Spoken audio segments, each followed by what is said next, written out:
5 years ago, I was part of a team that made an incredible discovery.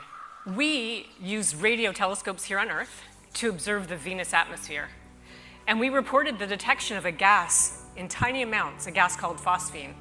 This gas doesn't belong on Venus. It's not produced by lightning or meteoritic delivery or volcanoes or anything you could think of. And according to the last 100 years of the way we do astronomy, this leaves the tiniest bit of room that there could be life in the clouds of Venus. Life produces gases. So that actually is wow. That's Canadian astronomer Sara Seager speaking at the Global Explorer Summit at the RCGS headquarters in Ottawa last fall. She is a leading pioneer in the study of exoplanets, worlds orbiting distant stars, and the search for life beyond Earth. A professor at MIT, she has helped develop methods to detect and analyze the atmospheres of these planets. More recently, as we just heard, she's focused on Venus, leading efforts to explore its clouds for possible signs of microbial life. Her work is driven by one of humanity's biggest questions: are we alone in the universe? As NASA's Artemis II moon mission goes deeper into space than any crewed mission in history, I'm thrilled to have Sara as our guest on this episode of Explore, a Canadian Geographic podcast. Welcome to all you explorers out there, armchair and in motion. I'm your host, David McGuffin. Watching Artemis II take off last week was both a thrill and a relief. I'm old enough to have seen multiple failed space launches and re-entries. The Challenger space disaster of 1986 is seared into my mind. I didn't see it on a TV in a classroom like so many did, but remember going home after school and watching it explode over and over again like a massive tragic firework. Which is how, on this podcast, Canadian astronaut Roberta Bondar described her launch into space in 1992. So unlike Star Trek or Flash Gordon, she said, it was like being on a Roman candle. And yet, despite the incredible risks, we keep going back, that inherent human need to explore and search for life in the night sky. Which is why it's so great Sara agreed to talk with us now. She has perhaps done more thinking and work on this than anyone on this planet. And a note, Sara is currently an MIT professor, but later this year is moving back to Canada and her hometown alma mater, the University of Toronto, to become the North Star Distinguished Professor in the Canadian Institute for Theoretical Astrophysics, and that feels like a big win for Canada. So let's get to Sara, where we kick off with how Canada's vast wilderness was her spark for exploration.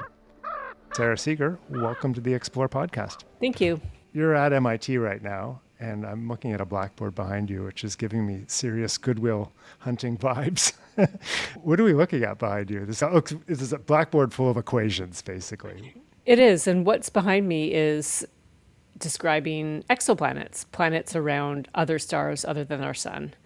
And it's actually working out the most basic way that we find planets and how we try to interpret some very basic properties about them. Wow. Well, I want to get into exoplanets and I want to get into Venus, because when we met, it was at the Global Explorer Summit in Ottawa, and you gave a fascinating talk about your work in Venus's atmosphere. But I always like to start out by asking where our explorers got their spark of adventure or spark of exploration. And I have to say, having done a little bit of research and listened to a couple of interviews you'd done, you mentioned a book at one point by a guy named P.G. Downs called Sleeping Island, which I'd never heard of, but I've actually just ordered it online because it sounds fascinating. But can you tell us about why that book was important to you? What is that book?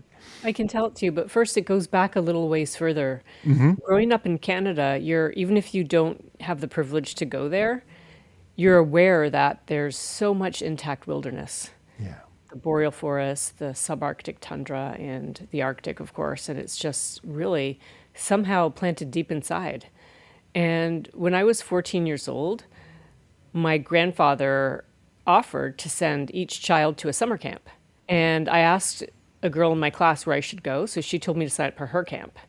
But we accidentally signed up for the wrong thing, which was a 2-week canoe trip in Temagami in Ontario. Beautiful. Yeah, gorgeous which country. I'd never been canoeing. I'd never camped. It was a lot, okay, to do that. And one thing I remember our canoe guide saying, this won't be here in 30 years. But you know what? It's still there. It's still there. It's still protected. And so that was how I did get my start in exploring, although I hated it, I just want to say. Yeah. But later in my life, I returned to canoeing and to the outdoor club at my university, the University of Toronto. And there was also a physics professor there who's quite well known in the wilderness paddling, George Lusty. He's not alive now, but he started the Wilderness Canoe Association. And yeah, he told me I was a physics undergraduate at the University of Toronto, and he was a physics professor, and he ran this symposium. So he told me I should go to it. So I go to the symposium, and I bump into someone who I think was like vaguely a friend of my family, and he said, "These two books will change your life." One was Journey to the Copper Mine, blanking on the author's name, and one was Sleeping Island. So Yeah. I got the books and read it, and wow, it changed my life. The book Sleeping Island is about a teacher who every summer he went to northern Canada at a time, I think it was in the 1950s, and wow, he claimed anyway that a large part of it wasn't yet on the map for white people, let's say. And this book documents like his journey where he went on the Old North Trail, which connected like northern Saskatchewan to essentially in the boreal forest, going to where the trees are really not there anymore. And there were still at the time Indigenous people up there, and he met them, and it was just an incredible story. And I'm like, what? You can still go there by canoe today? Yeah. And that was my entry point into exploration. Did you go on a canoe trip up there? Did that lead I to did. that? Well, what happened was I was accepted into graduate school, and I'd finished my undergrad. And graduate school in the science usually comes with a stipend. Like they pay you enough to get by, and they pay for your tuition. So I'm like, what huge adventure can I do in the summer? And so I planned a trip, and we didn't have internet back then, as you recall, Yeah. or maybe it was just starting. And so you do the old-fashioned thing. I went to Robarts Library at the University of Toronto campus. It's this giant, like, peacock brutalist architecture. Yeah, not sure if you've been. I've walked by it many times. Yeah. Inside Robarts is a map library. And they have giant drawers with maps, and they have giant photocopiers.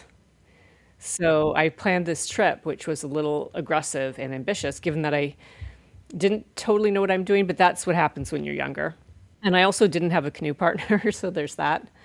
That's part of another story. Maybe we can get to it later. Anyhow, planned the trip, got a canoe partner, drove for 5 days to where the road ends in northern Saskatchewan. And we did Yeah. the trip. We went on part of the Old North Trail where the book had talked about. And it was incredible because we started our trip on a little stream that went into a big lake. And that lake, one bay of the lake, so a tiny part of the lake, was bigger than any lake like I had canoed on. Yeah. And that was just one tiny part. And it was just an incredible adventure. And How not f- exploration in the sense that it was mapped or people had lived there. Of course they had. But it was an adventure in the sense for each of us, we have our own journey Yeah. and an adventure of discovering. And wow, it was an incredible summer. How long were you gone for? 2 months. It's 2 months. Wow. And we have an article called 60 Days in the Land of Little Sticks.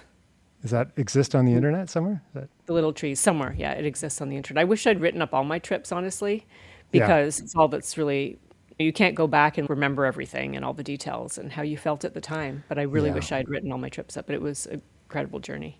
Amazing. So Yeah. how far north was that a circular route? Did you go up to like Great Slave or? Oh no, we couldn't do those giant lakes, although the wind is incredible up there. Yeah. And we were definitely windbound quite a lot. Usually when people do this trip, actually people don't do this trip because we cross various what you call heights of land. It's not the continental divide, but miniature like divides where you go up and over. But we did a loop, and when we came back, it was a journey. It was really tough. That's why people don't go upstream, so to speak. So we went upstream, and it was incredibly low water that year, and it was very rocky, and there were a lot of forest fires. Yeah, so we did a big loop around, but it was a wonderful trip. And my canoe partner at the time, I don't think he knew what he was getting into, but because he had taken 10 weeks off of work to do this trip, there was a 2-month trip plus all the driving. Later on, he got laid off because I guess they didn't need him.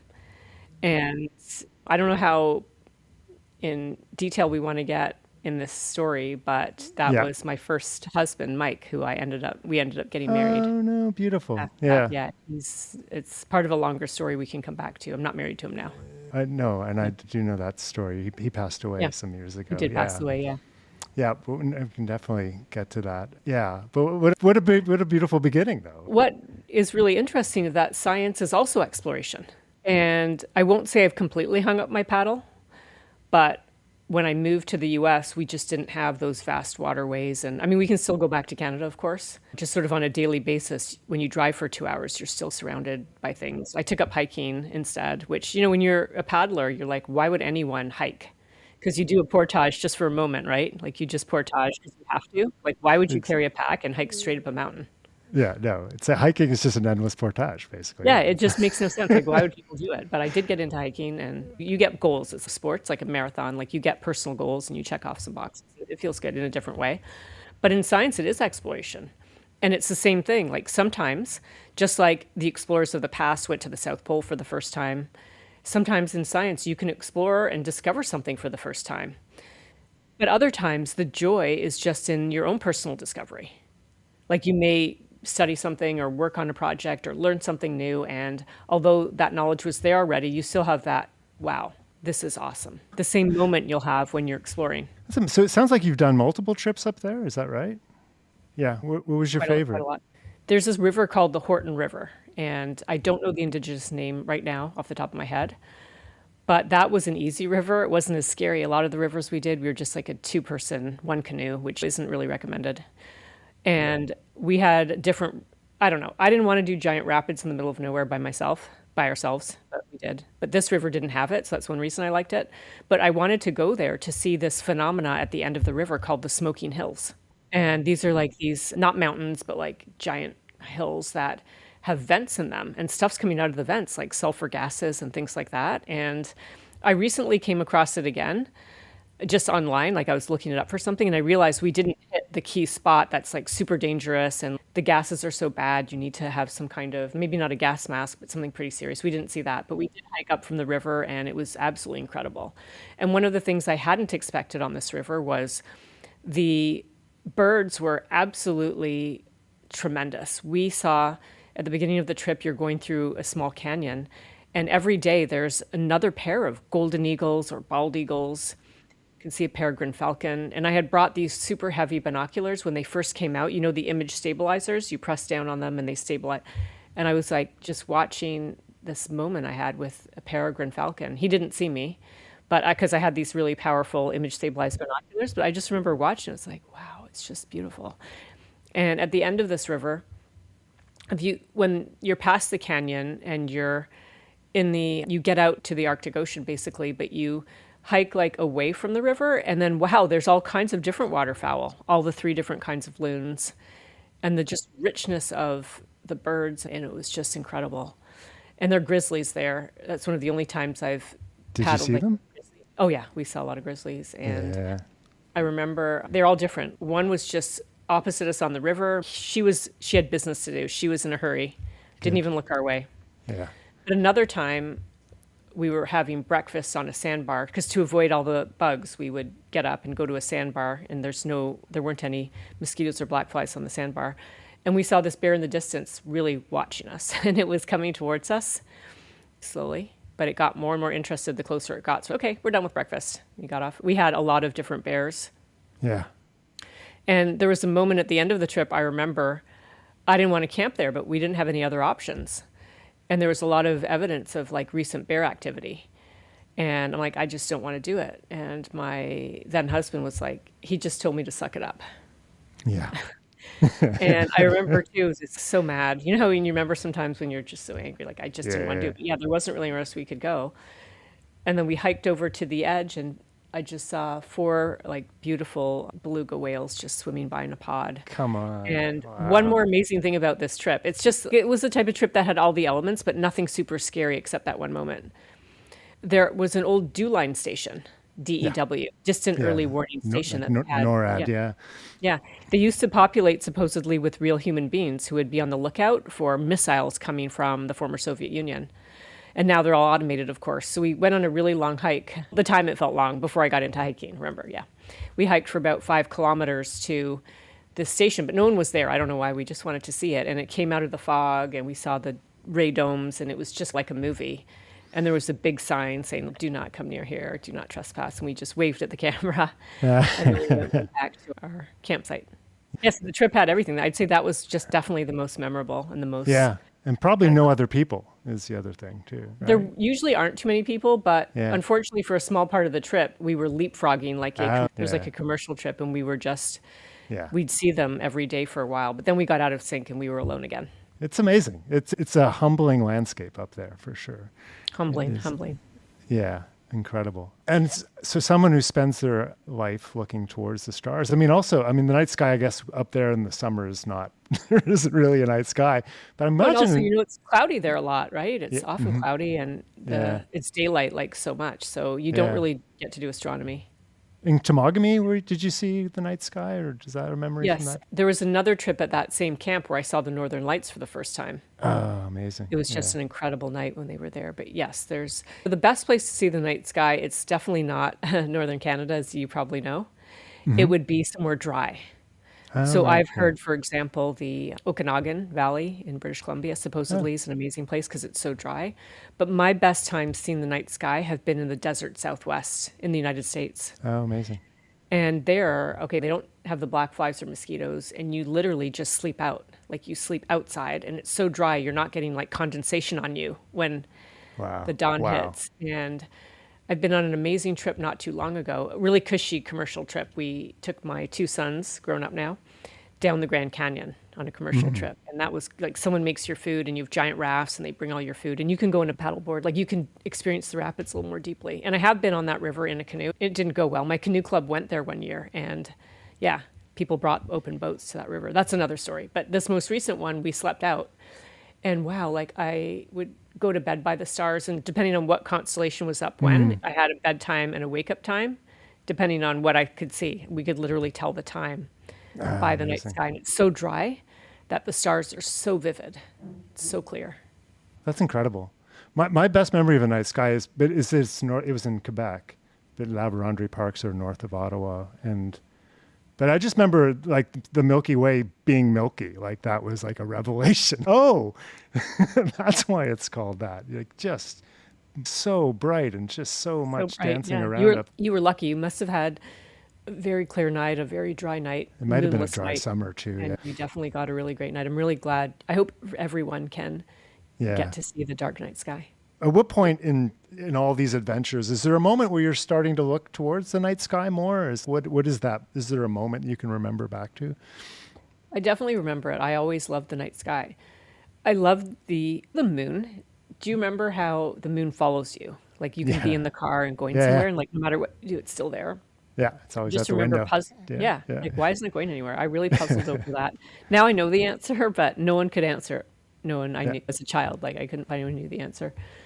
I remember seeing the moon through a telescope for the first time, and wow, it's just like a whole other world, all the craters and everything. So I definitely had a propensity to love the night sky because I remember it very clearly. When I was 10 years old, I got to go on my first camping trip. And my dad, he was from the UK, so he was the kind of person who sometimes like he'd wear a tie on weekends. He definitely wasn't a camper, but he was a single dad, and we had a babysitter that summer, Tom. Wasn't a whole lot older than we were. I was about 10. Tom was probably 14. Hmm. And he said, "What? This is insane. We needed to go camping." So he borrowed his family stuff, and we all went camping at Bon Echo Provincial Park in Ontario. And I had Yeah, that lucky night you had. It was clear. I wandered out of the tent at night and looked out, and wow, so many stars, the majestic Milky Way. And I just remember, like, wow, wow. I mean, I couldn't even believe it existed. And afterwards, I just wondered, it was magnificent. I couldn't understand why someone hadn't explained it to me. You know, it's like yeah, if you ever watch a 1 or 2 year old and they have ice cream for the first time or cake for the first time, and yeah, they're just yeah, blown away, and you're just wondering, wow, but obviously no one told me because no one else thought it was a big deal. I yeah. think that's why no one would be like, hey, you should see the stars sometime. But yes, it really resonated with me my whole life. And later on, when I went to university, I did my best to try to become the medical doctor that my dad wished for because he wanted me to have a stable job with income and do something practical that could earn a lot of money. But it didn't work out. I just loved the night sky. I was good at physics, good at math, and I knew it somehow at this young age that And it's the advice I give everyone of any age. If you can find something you love doing that you're very good at, that can also pay the bills, you need to do that. That is your Yeah. calling. Yeah. And I somehow realized that at that very young age. And I said, look, I'm not going to be a doctor. I'm going to pursue astronomy as a job. And then at some point, exoplanets come into this equation, right? Is that graduate school? That happened in graduate school. I had finished a project, like a master's level project, and I was ready to start my PhD. And again, you've got to find a topic that resonates.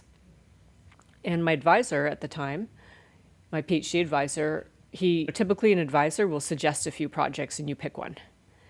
And one of the projects he suggested was exoplanets, which sounds cool. They're planets around stars other than the sun. And we've expected that they should exist because our sun has planets. It makes sense that all the other stars, they are also suns. They should also have planets too. And we also, for decades past, had seen evidence of disks of gas and dust left over when stars are being born, which surely would make itself into planets. Right. But the problem is planets are so tiny and so low mass compared to their big, bright, massive stars. They're very hard to find. And at the time when my advisor offered it to me, there were only about 3 or 4 exoplanets known to humankind that had literally actually been found inside our galaxy, nearby stars. And what was so interesting about these was that they're not like anything anyone ever anticipated. Instead of like our solar system, where we have Mercury, Venus, Earth, Mars close to the star, and we have Jupiter, Saturn, the big planets far from the star, this was a big planet, like a Jupiter mass planet, way closer to its star than Mercury is to our sun. Wow. Yes, and it was so wow that most people didn't believe that this small handful of planets were even planets. They thought maybe it's binary star, like 2 stars, or maybe it's star spots, not star spots, but some other kind of phenomenon like star spots, like stellar contamination. And so it was really unusual that a student would take such a risky project, or that an advisor would offer such a risky project to a student. You can't work on something if it's not real. So that again echoes exploring, because you're taking risks, like your strategy and risk taking, it all comes together to make discovery. How did those two, is it just a lucky coincidence that sort of came to you at that moment? Or The thing is, what is luck? What's your opinion on that? they say in sports, the more practice you do, the luckier you are. It's along those. Yeah, it's a lot of different things. Some of it's luck because my advisor, you know what? I was his first student and he didn't know you're not supposed to offer such a risky project to someone. So there's a bit of luck there. There's definitely a bit of luck there, but I took the project and I worked on it despite people telling me not to, even other professors on my own thesis committee. And other students at other universities being like, no, my advisor knows that these aren't real. You shouldn't work on this. And I did for a lot of different reasons. One is I thought it was a really interesting thing to do. But second, one of the cool things about working in physics is you can always get a job somewhere. You may not be getting the job you sought out to do, but your skill set and your ability to think deeply from the PhD training is sought after. So I wasn't worried I would be like unemployed on the street and like my dad said I had to get a job.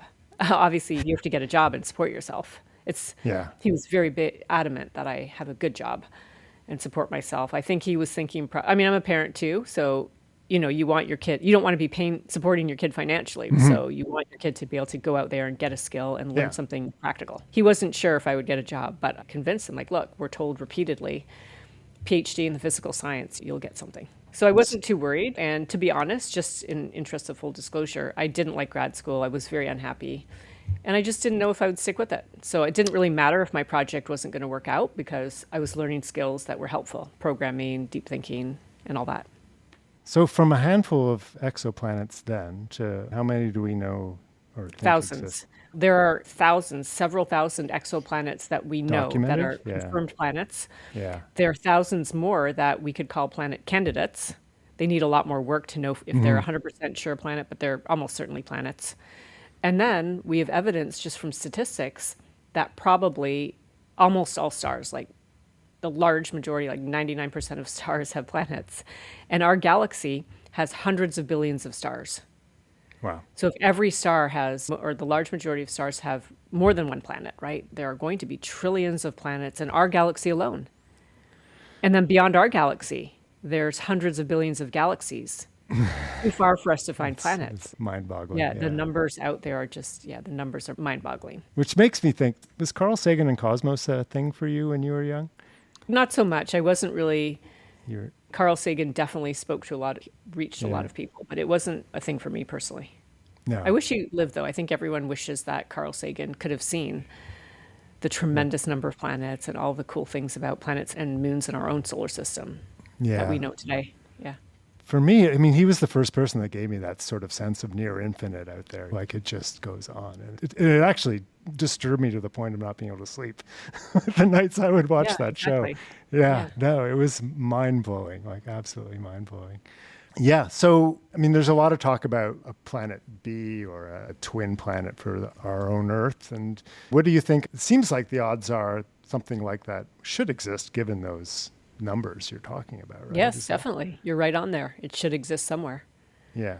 One thing is that despite these tens of thousands of planets or that we know of and up to trillions of planets in our galaxy, we're still pretty limited in what we can learn from any individual planet.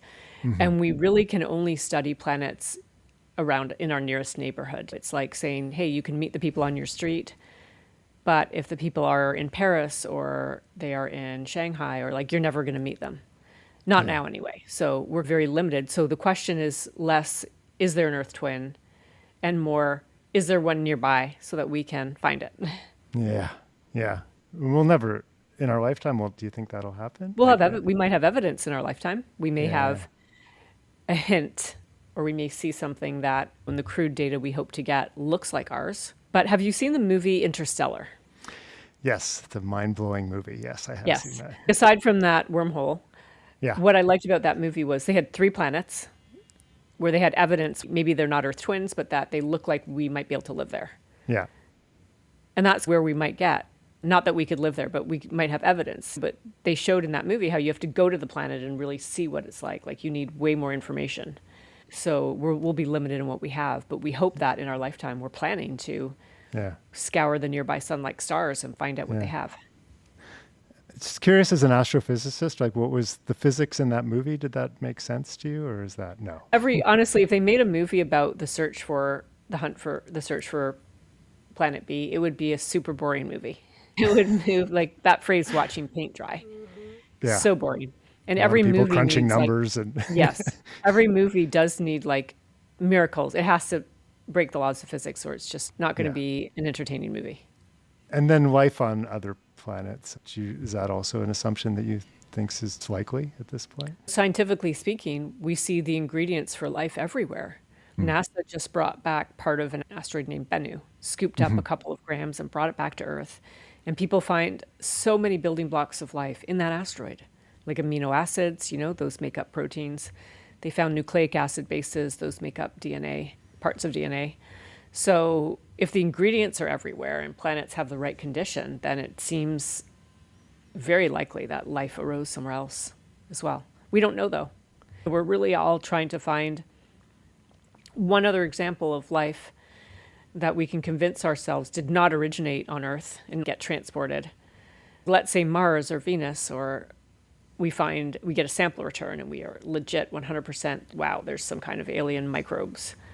We think in that case, if you can find 2 separate origins, then we can extrapolate for you and speculate that yes, life should be everywhere.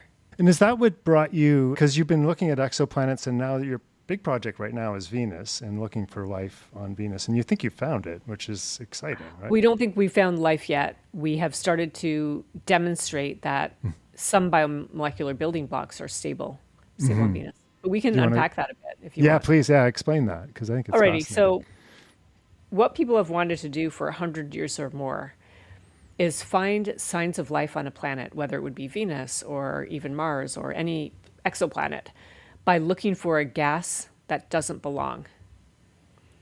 And on Earth, we have oxygen. Oxygen on Earth, we humans need it to breathe. Without life on Earth, plants and photosynthetic bacteria, we would basically have no oxygen. And that's because oxygen is so reactive. It's a very highly reactive gas. It'll get destroyed instantly. It's like the analogy, the perfume bottle. Like if you spray perfume or bug spray and it smells really bad, in a moment that smell will go away because the perfume or the bug spray, it's reacting with the atmosphere. So if you wanted to always have the perfume spray or for whatever reason the bug spray smell, you'd have to constantly be pumping it. So life has to, something has to be constantly pumping oxygen into Earth's atmosphere or we wouldn't have it because it's so reactive. And that something is plants, vegetation, trees, it's photosynthetic bacteria. And oxygen is so highly reactive, there would be no oxygen if it weren't for life. Hey, if there are aliens on a planet orbiting a nearby star with the kind of telescopes we're trying to build, and they're looking at Earth, they're going to suspect there's life here. Not from city lights or pollution or not from big things like the Great Wall of China, but they're literally going to suspect there's life here from oxygen. Just oxygen. A gas that doesn't belong in the context of its environment. So we want to do that. And I was a part of a team that reported discovery of a gas on Venus that doesn't belong, that shouldn't be there, that wouldn't be there unless it was constantly pumped in. And that, considering all known chemistry, like lightning or meteorites or volcanoes, considering all possibilities we know about, that it couldn't find anything that made this gas. And then we can not be convinced it's a sign of life, but put it out there that perhaps it's a sign of life. And that gas is called phosphine. And what do we know about phosphine? Most people haven't heard of phosphine. It's very rare on Earth. We humans make it as a pesticide. It's associated with life in oxygen-free environments like wetlands. And people haven't really heard about it, but it is a great, what we call biosignature gas because it's not readily made. It's not easily made by volcanoes or lightning or meteorites crashing into Earth's atmosphere that vaporize. And I really love phosphine as a sign of life. And so did someone else across the Atlantic named Professor Jane Greaves. And she decided to, remember we talked about how exploring and science, you take risks and you might want to do something a bit crazy. And she wanted to search for signs of life on Venus. And she had come across phosphine on her own independently as an interesting gas that might be a sign of life.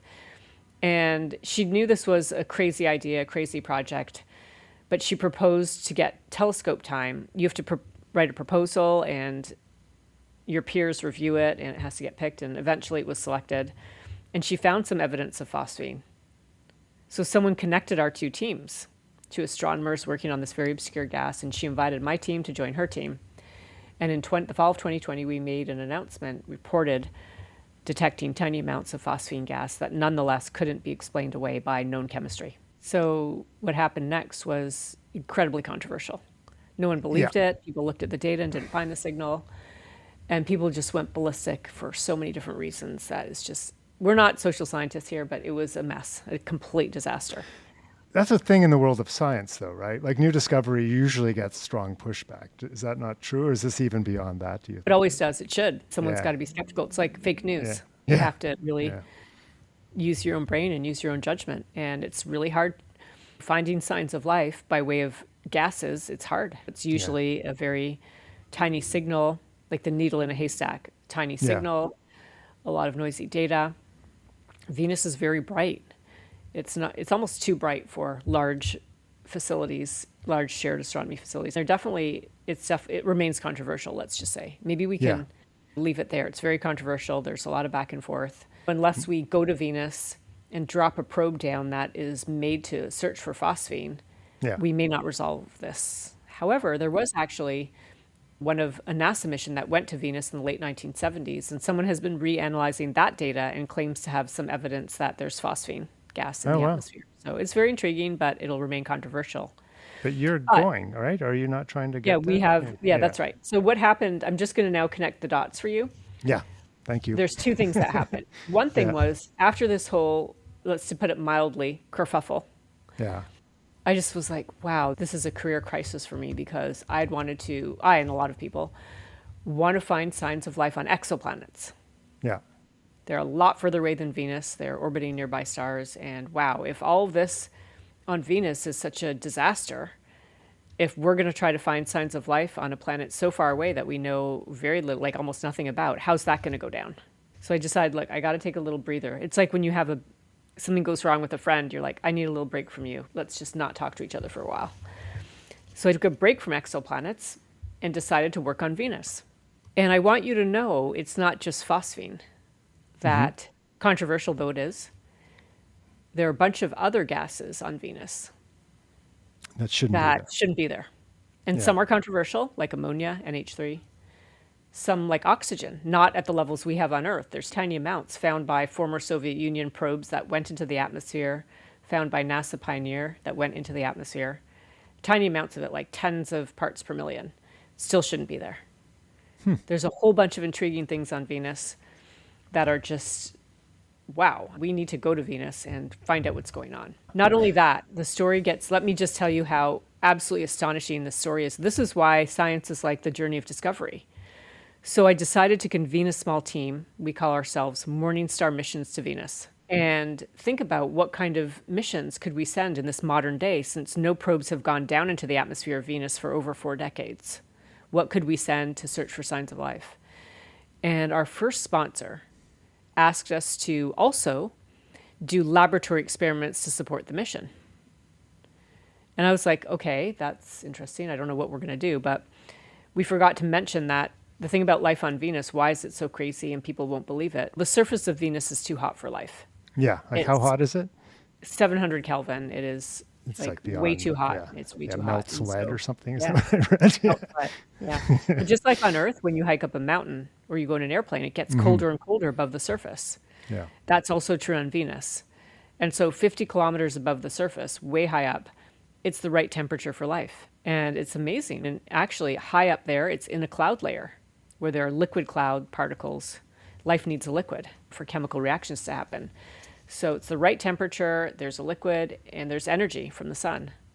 So technically speaking, the ingredients for life are there. And we on Earth have life in our clouds, bacteria that's temporarily swept up there. And it's amazing, right? There could be life there. So we're talking about the cloud layers. And so the experiments in the laboratory were to work with the cloud particles. And these clouds, they're not made of water. No. They're made of concentrated sulfuric acid, an incredibly toxic chemical. For those that don't know about it, it destroys all life instantly. It's used to clean electronics. Stuff is dangerous. Most people haven't heard of it. They don't let kids near it. For a good today, reason. For Yeah. a good reason. It will burn a hole in your clothes in an instant and your skin, and it's bad. So we started to do some experiments. We actually farmed it out to chemists, colleagues of ours who were kind of reluctant to do it, but money talks. Gave them a small amount of money so they could get something started. And these chemists got so excited about it. They're like, this is so against all intuition. So I decided I had to try it too. So I started some laboratory experiments at home, actually. I set up a lab with the help of my teenage son, Yeah. who worked, he was a teenager. He went to university in biochemistry, and we started a lab. And it was Nice, yeah. absolutely astonishing that people could have tried this in the decades past. Some did, actually, not related to Venus, but you can put like amino acids. You know how some bodybuilders eat amino acids? These are like the building blocks of proteins. And we put those in concentrated sulfuric acid, and they are stable, with one Oh, wow. exception. 20 biogenic amino acids stable. Some are chemically modified, but they are stable.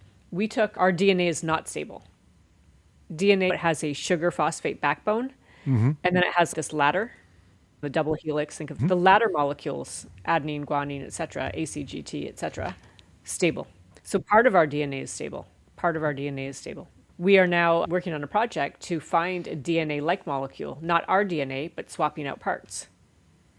Because we want to show that, not that there is life on Venus with a different kind of DNA. We're not trying to create life in sulfuric acid, but we're trying to demonstrate that complex enough molecules for life can survive and that it's worth going to Venus. So the Yeah. laboratory work took a whole life of its own. And so the mission is coming up, I think. Is it not relatively? Yes, we had come up with a series of ideas of missions to Venus, small, medium, and large, where small Yeah. would be short term and straightforward, medium would be more complicated and longer term, Yeah. and large would be like futuristic. So the small mission is getting ready. And the small mission was intended to launch in 2026. It's been pushed off because the rocket it's going on isn't quite ready. But Right. our instrument is ready. It's a probe that will drop down into the atmosphere, and it will spend about 5 minutes in the atmosphere of Venus taking data on the clouds. And then it shoots that back to you, and then it disintegrates. Yeah, it'll send data back to us, yeah. But that's it. Its life in that atmosphere is about 5 minutes. Wow. It'll take that- about an hour for the probe to fall Yeah. all the way down to the ground. But this is like a low-cost mission. So Yeah. you could in the future, imagine a parachute mission that can last for half an hour to an hour in the clouds, like past missions that have gone to Venus. You could imagine a balloon mission. Amazing. That's at the place we met. We had a variety of these ideas on display. We had some 3D printed probe, full size, partial size. We had a balloon. Do you remember the balloon? We had a Yeah. half scale balloon on display. I do remember that. Yeah. How does that survive sulfuric acid? Things have gone there before, and there's a good number of materials that do survive. Yeah. So some materials spectacularly fail in sulfuric acid, but some do, like Teflon, what's in your frying pan. That is, Yeah. so the former Soviet Union sent 2 balloons to Venus and apparently coated it with Teflon. Titanium's good, so you can find some metals that you can make the probe out of that are, yeah, there are definitely a lot of materials. They've been to Venus. Also, it's not, you know how when it's drizzling out and you get a tiny bit damp, but you're not getting soaked. So it's not like your mission is going to fall into a giant ocean of sulfuric acid. It's just kind of going to get rained on a little. Gotcha. So for you then, the benefit of all this is understanding life on a planet closer to us so we can understand life better further away. Is that Yes and no. My Yeah. goal is pretty singular. We want to go and find molecules. We want to go there with future missions and find complex molecules, complex organic molecules, so complex that we can call them evidence for life in the clouds of Venus. And why is that important? Well, we want to know what's out there, and we see the great night sky and all those stars. That's a natural human question we want to be able to explore. Of course. Well, it's all fascinating, and we keep watching for that launch. And so we're about to, the Artemis launch, Artemis 2 is meant to take off today. Yeah. Tonight, yeah. So hoping that all goes well, because this is going to air after that. So are you excited about that as a mission too? It I'm interests nervous. you about that? I'm nervous for the astronauts. Yeah. I think we want to see boots on Mars. And so hopefully this is a step towards that. Yeah. What about you? Would you go to the moon or Mars, given the chance?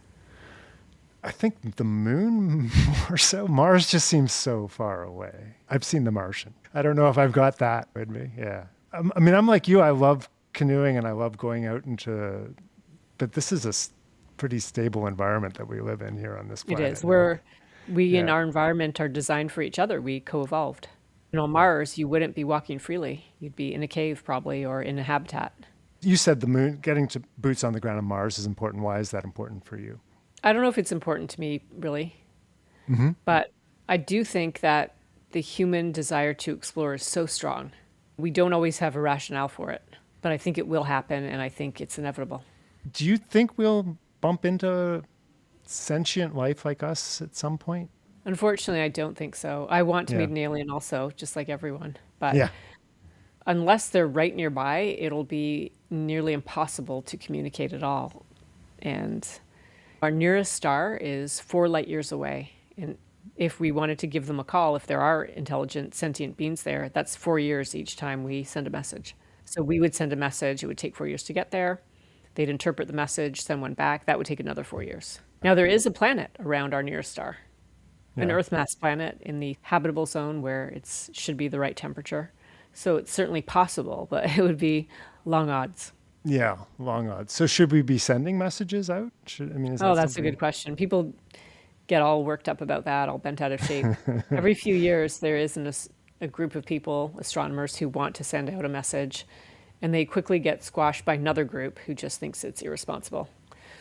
But I'll tell you what, I was at a science museum in the Canary Islands one year, and I noticed that there was a tiny, really small radio dish on the roof of the building. And then there was an exhibit. You know how kids just like pushing buttons? Yeah. And there was an exhibit that was like, if you want to send a message out to the universe, press this button. Yeah, so people are sending messages out all the time. Weak messages, very weak signal. Yeah. I think the sort of general consensus might be that if there are super intelligent beings, they know we're here. They don't need a message. I guess the U.S. government released all this information about whether we've been in contact or not, and it seems like we're still not sure. But I think we're sure we haven't. We're sure we haven't. If you we read the report carefully, you Yeah. can go through it, and what they're not sure about is not everything's identified. You can see a plane, or you can have a very unusual phenomena, lights in the sky. And what they're sure about is a tiny fraction of those, we don't know what they are, but it doesn't mean they're aliens. It's just we haven't figured it out. We haven't mapped it one-to-one onto like a known new aircraft test or something like that. I don't want to tie you up for too long, but I do ask everyone who comes on the podcast what if they have a favorite place in Canada. And it sounds like you've traveled a lot of the country. So I'm just curious where your favorite place or a place that really stays with you is in this country. I always like to say the next place I'm going to go will be my favorite. I love seeing new places, and Canada is such an incredible country with such a vast wealth.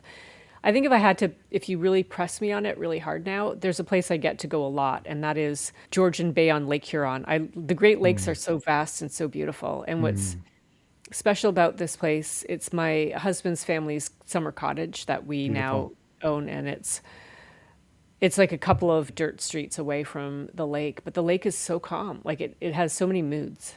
And it's on the sandy side, so it's not on the rocky Canadian Shield side. It's like on the sandy side. Yeah, beautiful beaches. Near Wasaga Beach, and it's just so warm. And you can go in the water, and there's sand dunes, and it changes. Like one year there was a giant storm, and then most of our beach was gone. And under the beach there are these rocks. That's all it was and then the next year after that, a big storm came and brought the sand back.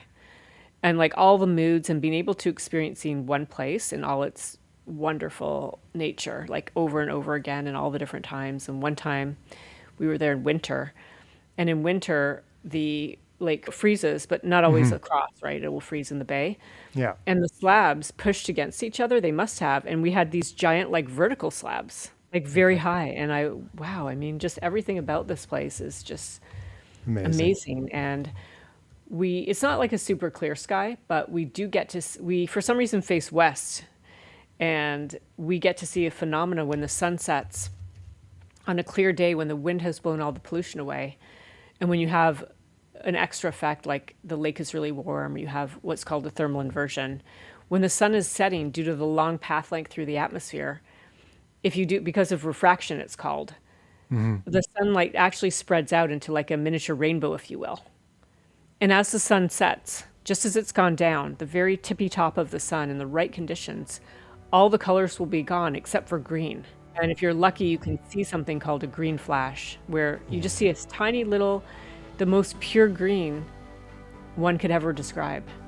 Amazing. I've heard of that described, but I've never seen it. That's incredible. And it is an amazing phenomenon. I hope everyone gets to see the green flash and has a green flash moment. Beautiful. Thank you. That's a lovely spot to leave this on. And I just want to say thanks so much, Sara Seager, for coming on the podcast. Thank you very much. And thanks to all of you for listening. And for those of you who are curious about the Horton River, I know I was, which Sara describes at the top of this episode, it runs into the Arctic Ocean to the east of Tuktoyaktuk in the Northwest Territories.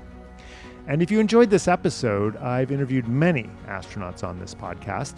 Most relevant to the current Artemis mission is my talk with Canadian David Saint-Jacques, who is both a friend of Canadian Artemis team member Jeremy Hansen, and he also holds the record for the longest time spent in space by a Canadian.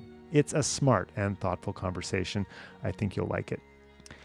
And would you like to help us build our Explore community? It's quick and satisfying, I promise. Give us a 5-star review where you listen and write a short review. And don't forget to subscribe by hitting follow, usually on the top right of the app, so you don't miss future episodes. Lots of great conversations coming your way. Until next time, when we'll explore again, I'm David McGuffin.